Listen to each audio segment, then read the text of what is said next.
Good evening, Titans. And today, or this evening, we'll be talking about Lesson 7.2, Day 2, Substitution. First thing we're going to look at is some problems that give students some trouble. We'll also incorporate the special cases and what they look like when we're solving by substitution. And we'll also do some application problems.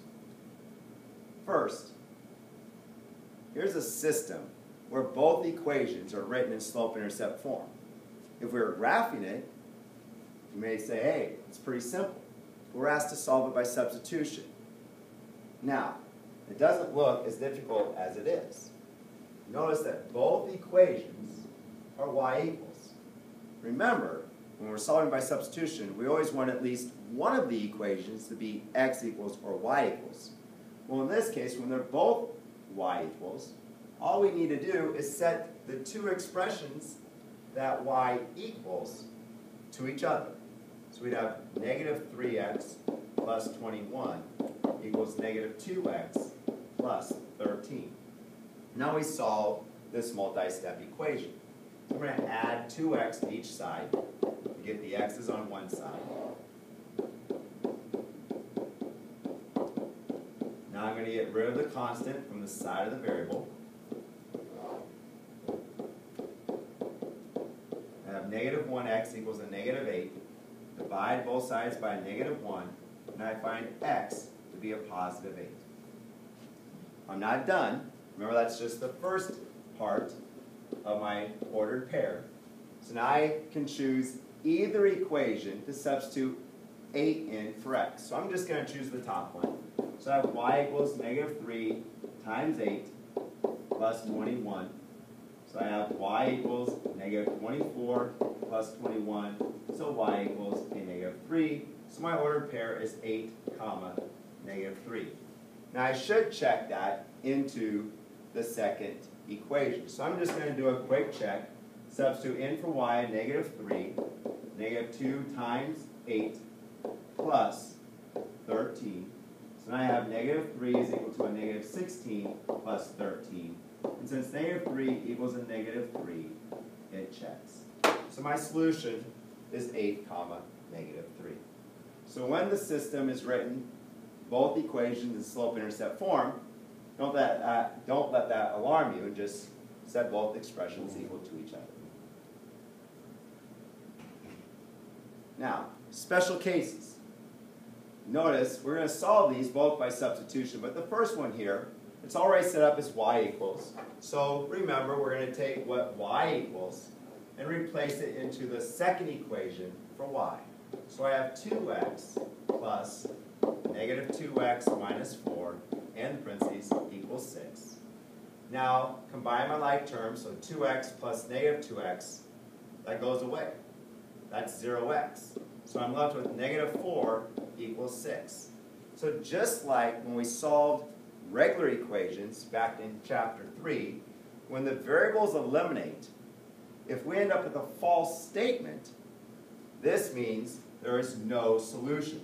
Since the variables here eliminated and we end up with a false statement, my answer is no solution, which means these two equations must be a system of parallel lines. If we look at the second example, again, we already have one of the equations set up as x equals. So we will replace this expression in for x into the top equation. So we have 2 parentheses, negative 6y plus 8 plus 12y equals 16. We must distribute. So we have negative 12y plus 16 plus 12y equals 16. Well, if we notice, we're combining our like terms. Negative 12y and plus 12y are going to eliminate themselves. I end up with 16 equals 16, which in this case, this is a true statement. When that happened in chapter 3, when we solved equations, and it was the variables eliminate, and we have a true statement, this is infinitely, or an infinite number of solutions, which means this must be a system that the lines coincide or they lie on top of each other. So those are the two special cases and what it looks like when you're solving by substitution. Again, after you've made the substitution and you begin to solve, your variables will eliminate, and if you end up with a false statement, that's no solution. If the variables eliminate and you end up with a true statement, then that is an infinite number of solutions. So those are the two special cases. We'll now move on to application problems. Here we say that two angles are supplementary, means they add to 180. The measure of one angle is 10 more than 3 times the other. Find the measure of each angle. Well, we first have to decide what they're asking us to find. So we're going to define the variables. We're going to call x angle 1 and y angle 2. And so now using this, we can help set up the equations.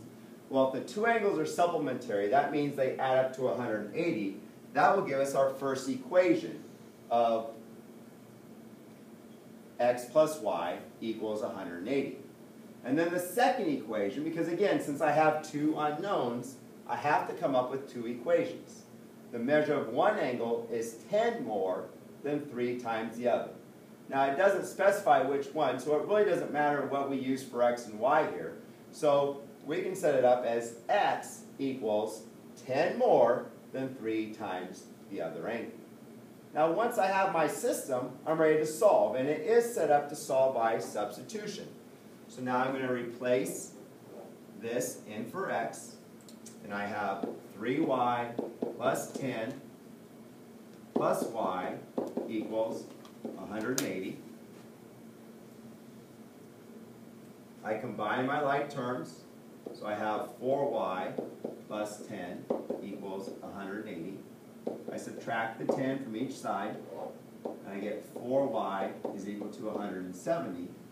And now I have to solve 4y by dividing both sides by 4. If I do that, I get y equals, goes in there, 42.5. Okay? So if y is 42.5, now I have to determine what x is going to equal.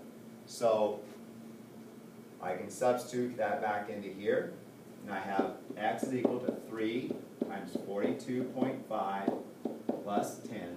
So 3 times 42.5 would be 127.5 plus 10, so x is 137.5 degrees.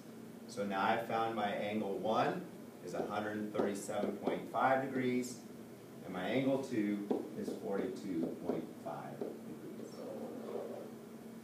Okay. And that is a connection to geometry with an application problem. Here's just a basic one. A lot of times they like to do things with ages. It says Rima is 12 years older than Ken. The sum of their ages is 50. Find the age of each. So define the variables. R is going to be Rima's age, and K will be Ken's age. Now we're ready to write the equations. So, first one says that Rima is 12 years older than Ken. So, Rima is going to equal to Ken's age plus 12. And then the other one says that the sum of their ages is 50. Remember, sum means we're adding. So, R plus K must equal 50. And again, you can notice that it's easily set up to solve by substitution. We can now take what R equals and replace it into the other equation. So we have K plus 12 plus K is equal to 50. Combine our like terms, 2K plus 12 is equal to 50. Solve for K, we're going to subtract 12 from each side. 2K is equal to 38. And divide by 2, and K is equal to 19.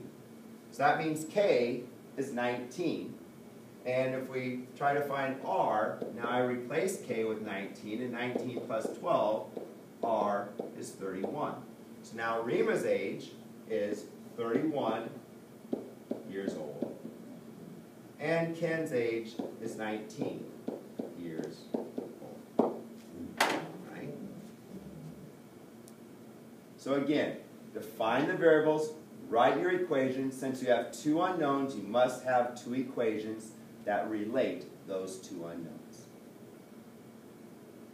All right. Tomorrow in class, we will continue to solve using substitution, but we're going to incorporate special cases, as we showed you, and also more application problems.